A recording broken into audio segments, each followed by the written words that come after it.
بہت عظیم مہینہ آ رہا ہے، فرض کا ثواب 70 فرضوں کے برابر اور نفل کا ثواب فرضوں کے برابر کر دیا جاتا ہے۔ جنت کے دروازے کھول دیے جاتے ہیں، جہنم کے دروازے بند کر دیے جاتے ہیں۔ میرے پیارے پیارے آقا مکی مدنی مصطفیٰ صلی اللہ علیہ وسلم فرماتے ہیں، میری امت جانتی کہ رمضان کیا ہے تو تمنا کرتی کہ سارا سال رمضان ہوتا۔ سبحان اللہ۔ عبادت قدر آسان ہو جاتی ہے، ایک ملان ہو جاتا ہے عبادت کی طرف، ماحول بن جاتا ہے عبادت کا۔ مسجد آباد ہوتی ہے تو ایک پورا بڑا چاروں طرف سے مجھے موٹیویشن مل رہی ہے کہ تو کہاں رہ گیا، آجا تو بھی آجا تو بھی آ۔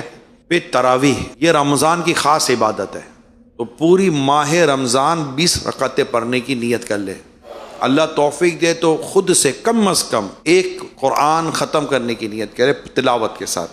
پھر میں تو یہ مشورہ دوں گا جو کراچی کے، ان کو تو اسپیشل مشورہ دوں گا کہ آپ عصر فیضان مدینہ میں ادا کریں ڈیلی، اور عصر کے بعد امیر سنت کا مدنی مذاکرہ ہوتا ہے، اس کے بعد دعا ہوتی ہے، دعا افطار کے بعد کی دعا ہوتی ہے، اور عاشق رسول کے ساتھ افطار کر لیں، الحمدللہ آپ کو افطار بھی پیش کی جاتی ہے۔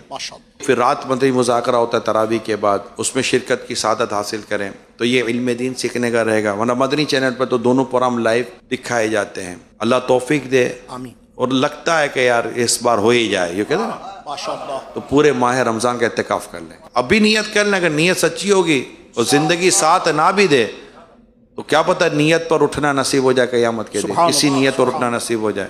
اگر نہیں ہو سکتا تو آخری عشرے کا سنت اعتکاف ہے، اس کی نیت کر لیں۔